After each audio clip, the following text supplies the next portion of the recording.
Warmer for the low. Welcome to lovely Las Vegas for Coast to Coast Hoops with myself, Greg Hoops Peterson, now part of the VSiN Family Podcast. We've got an excellent podcast for you as we really didn't see a lot of news and notes in college basketball on Saturday, but the college sports world buzzing about the rebirth of the Pac-12, and we've got a great man to be able to talk about that and so much more. So we're going to be joined here in a minute as it's going to be a two-part conversation that lingers into the first part of this podcast and goes all the way through the second part with Rocco Miller. He does great work with the Field of 68's bracketology. I know he did some work there. He's got his own website, bracketeer.org. He helps out so many of these teams with their non-conference scheduling as well, so we'll talk a little bit about that. We're going to talk about expectations for the Pac-2 with Washington State and Oregon State. We're going to be talking about the Mountain West. He does his own preseason bracketology, which for those that don't know about bracketology, when you have those projections out in February and March, these bracketologists, they're not really giving their own personal opinion. They're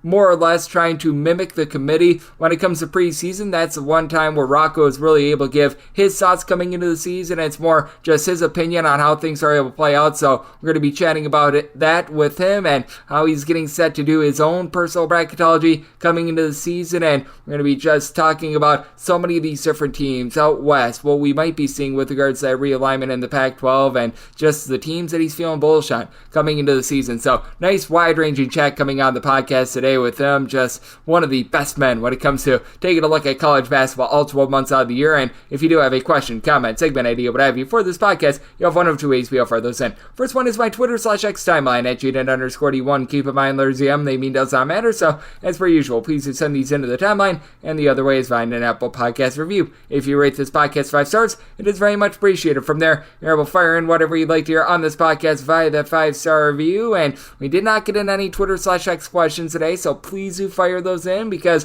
that way I know what you want to hear on this podcast. We're about, I would say, 7 or so weeks away from the upcoming college basketball season, so we've got some time to be able to get you guys set for the upcoming season. Let me know what you do want to hear, and I always try on this podcast to get the best guests aboard, and we certainly did that here today as we've got Rocco Miller aboard for a two-part chat. He does a great job with his website, bracketeer.org, taking a look at this wonderful game of college basketball. Right now, he's got his focus on getting out all these non-conference schedules, as most of them are done. And as you're going to find out, there still might be a few wrinkles still to be had, but he's doing a great job on that front. I know that he's preparing his initial preseason bracketology, which is where he gives a little bit more of his opinion on how things are going to be shaking out for the season as well. You're able to follow him on Twitter/X at Rocco Miller, his first and last name, the number 8 all together. And Rocco, it's always a pleasure, my friend. Thank you.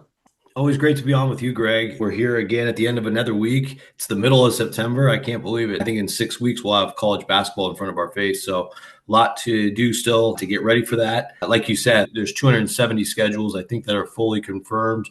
But if you can believe it, I'm still taking calls about one last game here and there for different teams. So it's been absolutely bonkers how long this takes, but everybody's very careful. It definitely led to 0 offseason for me. Oh, absolutely. And that's the way that it goes with college basketball. When you got 364 Division I teams where you can have an offseason, and like baseball, for example, where there's 30 teams. You get the hot stove in like December, but then you have a few lulls in between. You've got a lot of teams that are preparing, and it sort of comes in cycles. And your work is never done when you have 364 teams to be able to gauge. And now what we're gauging is more realignment in college sports, as it looks like the Pac-12 is going to be trying to rise from the dead, as right now they are the six-pack, which I think is actually a very good name, as we saw 4 teams from the Mountain West decide to join that sort of alliance at Washington State and Oregon State. As of right now, this will not be taking effect for this year in terms of a conference, but could this have any ripple effects in terms of the 2024-25 season, or are we looking at a situation more that is worth monitoring for like 2025-26 and beyond? 25, 26 and beyond, absolutely. So everything we've prepared for, it's too late to shake that up. So both Washington State and Oregon State will play in the WCC for at least this year. And then I imagine they are going to operate quickly to get up to 8 schools because, as you and I both know, this is driven by football primarily, but everybody else is along for the ride. In football, you need to have at least 8 schools to have a eligible conference for the college football playoff, and that's really going to set the tone for realignment. So they are working quickly for sure to get at least 2 more, but I imagine you would want to get a conference as big as 10, maybe even larger. And I think within this, there's going to be some opportunities to explore some meaningful basketball change. Is there enough juice there to lure Gonzaga over? If Gonzaga were to be interested and make a move, would that also bring St. Mary's with them? Would it bring a team like Wichita State over that's a basketball only? Would you go all the way to the East Coast and grab a VCU? A world of opportunity in front of the Pac-12, but I think, or sorry, the Pac-6 now, as you said.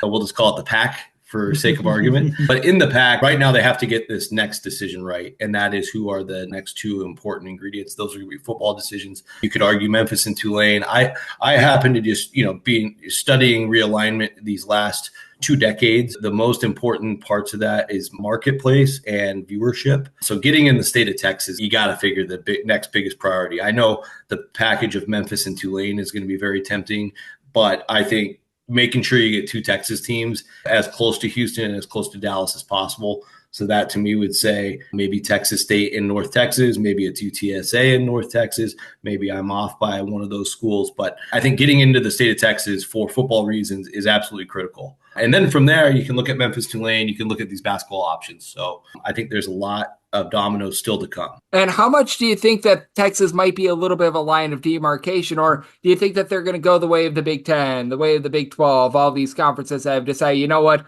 we're going to be covering every coast out there, East Coast, West Coast. We don't care if you have to travel 2,000 plus miles for games. We are just going to go for it. Or do you think that with the new alignment of the Pac, because we remember they was pretty much out there in the mountainous time zone, it was out there in the West Coast, and that was about it. So you actually had a geographical footprint that was relatively in line with the actual name of these schools, with the name of the conference. So that was something that you'd like to see. But do you think that they might be going the way of these other, shall we say, super conferences, or do you think that they'll probably stop right around Texas and the state of Louisiana? I really don't think there's any geographical limits anymore. That can of worms was open when the Big Ten expanded coast to coast, the ACC expanded coast to coast. Now, that's the model. And it sucks because those of us from the West Coast, the Pac-12 was, as it expanded from the Pac-8 to the Pac-10 to the Pac-12, it consistently was the most congruent, easy to travel, not necessarily easy, you have to fly a lot of places, but it just made the most common sense in terms of 2 schools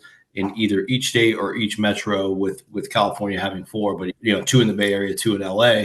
It was perfect from that standpoint. And the SEC, to their credit, they've been able to at least maintain their entire footprint. Nobody's defected the SEC. And when they've added on, they brought in Texas and Oklahoma together. They brought in Texas A&M and Missouri together. So they do stretch into Missouri. But, for places like Arkansas and Kentucky and others, it's not too far to get there. And they've been able to stick together. Whereas the Big Ten and ACC, and now, of course, the Big 12, when they grabbed UCF and they go as far as Arizona, and even into the next set of conferences, you look at all the craziness that has happened in the last 20 years of Conference USA or the WAC, even the Sun Belt expansion, like the Sun Belt stretches all the way from Marshall University down to Texas State, right? So there's craziness in kind of every conference. That's actually become the norm. It's become increasingly harder to be like the SEC. Yep, it certainly is. And in this day and age of college sports, it is going to be really interesting to see how year number 1 of the Big Ten going to the West Coast, how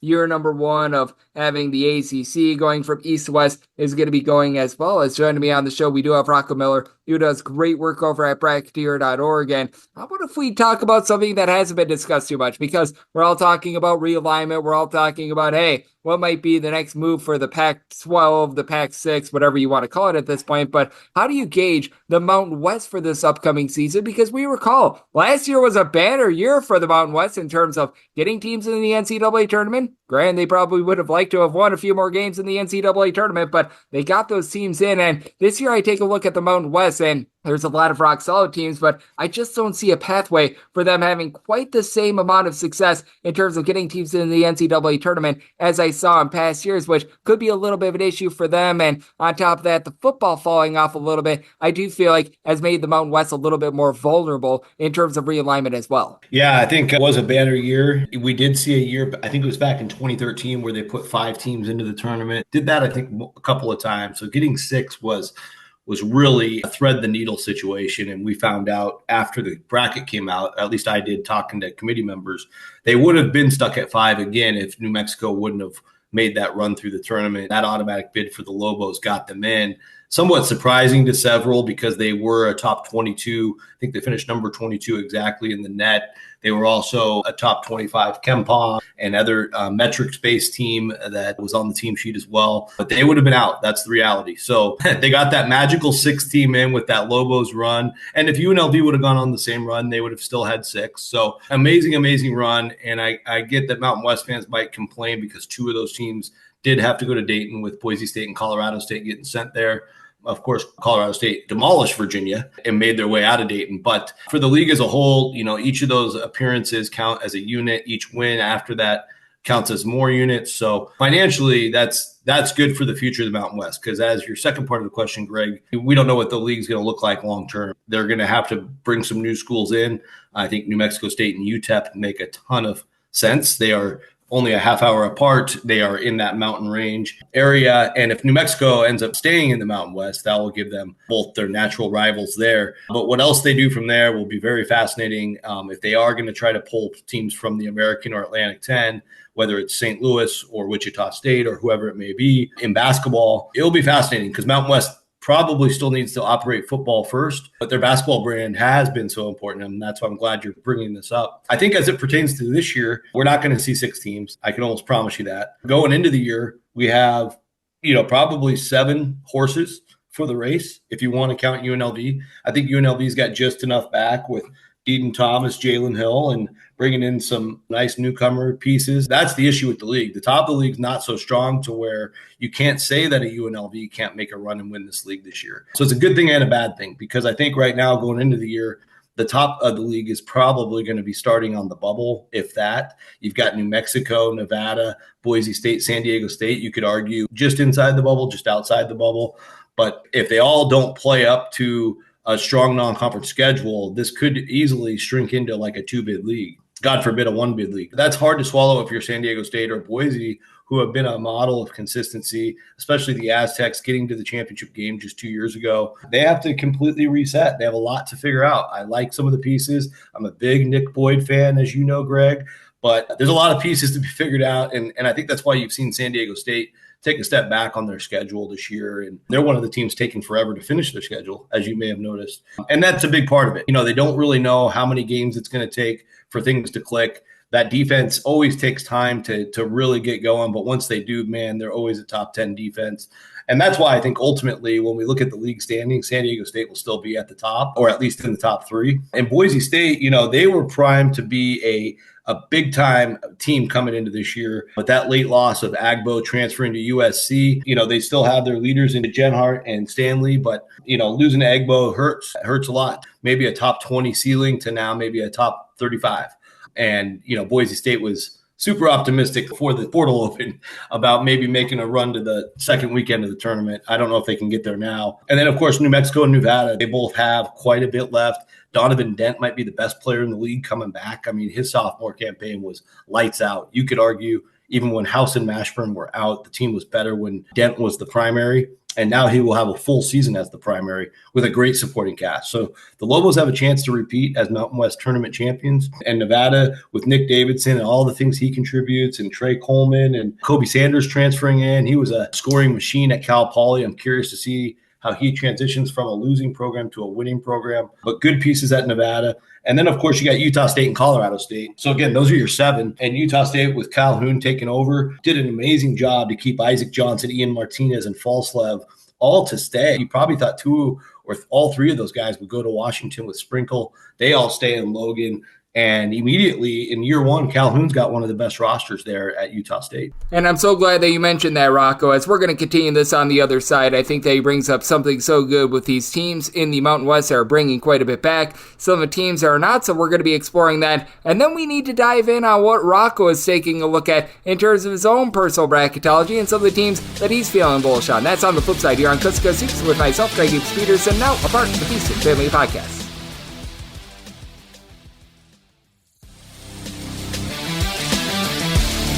And we're back here in lovely Las Vegas for Coast to Coast Hoops with myself, Greg Hoops Peterson, now part of the VSiN family podcast. We're continuing our chat with Rocco Miller. He does great work taking a look at this wonderful game of college basketball over at bracketology.org. You're going to find out that he's going to be traveling to a lot of different stadiums this season. He absolutely loves this game. Helps so many of these teams set up their non-conference schedules. You're able to follow him on Twitter/X at Rocco Miller, the number 8. And I'm so glad that you were bringing this up prior to the break about the Mountain West. You mentioned it with Utah State. They actually have more returning, in my opinion, than Colorado State and San Diego State. Now, I do feel like San Diego State brought in a few nice pieces in the transfer portal, but I personally would have liked to have seen a little bit more as well. So good point there, as Rocco Miller does great work over at bracketology.org, is joining me on Coast to Coast Hoops. And how meaningful do you think that it is that you brought up those two teams in Nevada and New Mexico, that they've got so much returning? And though Boise State loses a few pieces, like you mentioned, in Agbo, those two top-line guys in Omar Sandley along with Tyson Dagenhart, I do think that they form a really nice just 1-2 punch down low as well. I look at those three teams in a little bit of different regard just because they have more returning than a team like a San Diego State and a team like a Colorado State, that I just don't know how they function with losing their heart and soul from last year's team at the point guard spot. Yeah, those three, Nevada, New Mexico, and Boise, are going into the year probably the highest projected. I think if you looked at like Torvik's projections, for example, those are the top three in the league going in. But I think the margins are so slim between them and the other three, San Diego State, Utah State, Colorado State, that by the time league play starts, they might be on even ground by then. So we'll see. But I like what Boise did, for example, with their schedule. You know, they've got a good amount of tests. They'll come to San Francisco. That's their only road game. But again, that's manageable. San Francisco's got some nice pieces back and probably be a quad one road game. So big opportunity there. No harm, no foul, really, if they lose close out here at San Francisco. But the other ones are all kind of set up for them to win, with a big opportunity at home against Clemson. That's the back end of a home and home that they played down there. And the Cayman Islands Classic, you know, they'll play kind of an easy first round game with Hampton. Hampton has a new coach. I like them long term, but for Boise's level, that should be a W. They'll probably get Duquesne next, and then they could get either High Point or like a Boston College in the championship. So that's an event down in the Grand Cayman Islands where Boise's got to win all three of those games. They get St. Mary's in a game out in Idaho Falls. They'll have a home court advantage. I think they lost that game last year. They'll definitely be hungry there. And then their Washington State matchup is in Boise this year as well at the downtown arena. So they've created these really strategic neutral court games for their team sheet that will help get those into a little bit better quads by the end of the season. I think that was smart to do. And they're veteran. That's the difference between the three teams you mentioned and the rest, is the veteran teams, you can pretty much count on them in November and December to be who you think they are. Everybody else, you just don't know when it's all going to click in, whether that's San Diego State or Colorado State or some of the other inexperienced teams. You know, you look at Nevada, another team, they get to play Washington at home the first weekend of the season. That will be a new Washington team with a new coach and all new players. Great timing for the Wolfpack to get that game at home. They also get Washington State at home. They're playing in the Charleston Classic, which is wide open. They could win that. So like what Nevada's got in front of them, they scheduled very smart. And New Mexico, they're starting a series with VCU at home. They're going to play the St. John's road game in the second weekend of the year. That will be very exciting. Of course, the Patino matchup in the Garden. And then their tournament is Arizona State in the first game and then St. Mary's or USC in the second. Yeah, I think they'll be fine there behind Donovan Dent. They play UCLA, in the first week of the season. So UCLA, another team, very talented, but a lot of new pieces. So maybe New Mexico can catch them there strategically in Vegas. A lot of good opportunities for New Mexico to build a resume. I like that based on the roster they have. Oh, absolutely. And you mentioned with Donovan Dent, I think that he might be one of the most underrated players in all of college basketball entering into the season, because with New Mexico last year, they had pretty much a three-headed monster in the backcourt. Now it is going to be the Donovan Dent show, and I think that it's going to be a really good show. And Rocco, I was mentioning this a little bit before as well. You're starting up on your personal bracketology coming into the upcoming season, because typically with your bracketology, as most, if not all bracketologists function, you have to sort of put your mindset in what the committee is going to be doing. Now you get to put your mindset on just what you like / dislike coming into the season. And as you're putting together your upcoming bracket, you don't need to share who you all have as like your 1 through 16 seeds or anything like that. But have there been a few teams that have been popping up that you feel like either you're a little bit more bullish / bearish on than a lot of other people? Yeah, it's hard to say, because honestly, I've been heads down in my own work for most of the offseason. So I really don't know what the perception is out there. You know, every once in a while you'll see a random Andy Katz list pull up. I really don't know what perspective somebody like Andy's come from, and we'll kind of have to wait and see on how I compare to the rest. But yeah, I know there's a few teams out there like High Point who are just unbelievably talented, but again, they're probably not good enough to get in that large bid. They're going to be close. I think the one team that really is in contention and ideally will stay in contention all year long for an at-large from a smaller conference is Grand Canyon. They're absolutely loaded really deep, like not just a good starting five, kind of like what McNeese has, but they go about 8-9 deep with Power 5 level talent. Grand Canyon's schedule will allow them some opportunities to beat some Power 5s. And, so I expect them to do that. They'll play Stanford down in Palm Springs, and that's a game they'll be favored to win in and need to win in. And that's certainly the team to watch. McNeese is another one. St. Joseph's is very interesting out of the A10 if you're looking for something a little different. Just with the fact that Eric Reynolds and Xavier Brown both came back, and you got Rasheer Fleming there and Derek Simpson. Dynamic team. I just don't know how consistently they can win. They will have some opportunities. They're going to play in that New York tournament with Texas, Texas Tech, and Syracuse.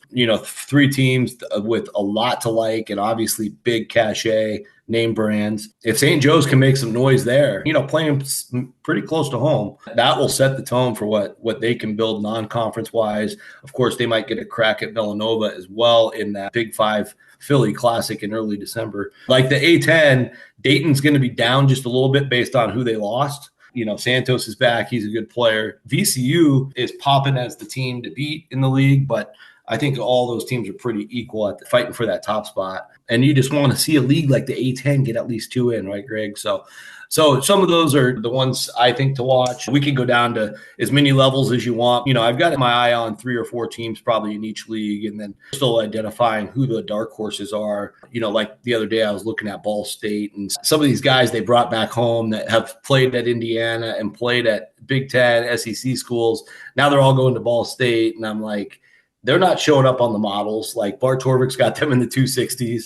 But like these are the types of teams you really got to study the roster because the algorithms won't catch them. So you need to look for them yourself. And then you got teams like, Fresno State's projected in the 300s right now. And maybe they are that bad. We don't know because Coach Wahlberg's new. And, he's got 3 top JUCO guys projected to start. He's got 4 freshmen. But, what happens, Greg, if half those guys are absolute rock stars and everybody else missed on them? You just never know, and that's why it's such a beautiful sport. And I'm so glad that you mentioned Ball State. My projector finish in the back had them at number 3. So I'm right there with you. I think that they're a little bit of a dark horse. I'm open for a few bids out there in the Atlantic 10 as well as I think George Mason is an interesting team. You mentioned St. Joe's. They've got a lot returning in that backcourt. Dayton, VCU. We know that they're going to be rock solid as well, but not quite as rock solid as you, Rocco. You do such a great job. Take a look at this great sport that we all know and love of college basketball. You said it so eloquently at the top. No real off season when it comes to college basketball because when games aren't being played, you're getting set for the next season. So love the good people at home. Know what's all on tap for you and how people can follow along on social media and other platforms. That was such a beautiful transition. Thanks, Greg. I appreciate it. You can follow me at Rocco Miller 8 on X/Twitter. That's where you're going to see the majority of anything going on, updates, whether that's upcoming previews, bracketology, finishing up schedule information, and of course, live game coverage. So looking forward to that opening night, November 4th. The tentative plan, I guess I can share for now, is to be at the Pentagon that day, which there's a terrific triple header scheduled through my partners at Field of 68 with St. Louis taking on Santa Clara. Charleston and Southern Illinois doing battle. That will be the head coaching debuts for both Coach Nagy for the Salukis and Coach Mack, of course, for the Cougars of College of Charleston. The nightcap being the home South Dakota State Jackrabbits, always strong against Will Wade's McNeese team. I just can't think of a better place to be than there on opening day. And, of course, live tweeting courtside of the hundreds of other games going on. And that will be a great launching point for the season. I believe that first weekend, my loyalties in college football belong in Seattle with the Washington Huskies. They'll be at Penn State. Penn State actually has a home game against UMBC that Friday. Already got everything ready to go cover that. I have never been to a game at Penn State. So it'll be a fun first week for me being at the Pentagon in Penn State. But besides that, everything else is going to be based on how the games play out and try to be at the best games I can possibly be at all season long. Absolutely. And if you've taken a look at Rocco in the past, he does a great job of getting to so many top flight games, and he covers the biggest of the big. He covers a lot of the great low to mid majors as well. He is all across the country, and every single time he joins the show is able to lend that great insight. So big thanks to Rocco for joining me on Coast to Coast Hoops, now part of the VC family of podcasts. And if you do like hearing from this fine podcast, Coast to Coast Hoops, you're able to subscribe wherever you get your podcasts, Apple Podcasts, Google Play, Spotify, Stitcher, and TuneIn. If you have a question, comment, segment idea, what have you for this podcast, you have one of two ways we offer those in. First one is my Twitter/X timeline at Unit_D1. Keep in mind, letters EM, they mean does not matter. So, as per usual, please do send these into the timeline. And the other way is find an Apple Podcast review. If you rate this podcast 5 stars, it is very much appreciated. From there, you're able to fire in whatever you'd like to hear on this podcast via that 5-star review. And I'm with you guys every single day on this podcast. We have just 6 conference previews remaining. We're going to be doing right around about 1 or so a week. And then once we get those done, it'll be time for games and time to make some money. So let me know what you want to hear on the podcast moving forward. I'll do my best to get you prepared there, and I'm with you guys every single day on this podcast, regular season, off season, rain or shine, and I'll be back with you once again tomorrow. Thank you.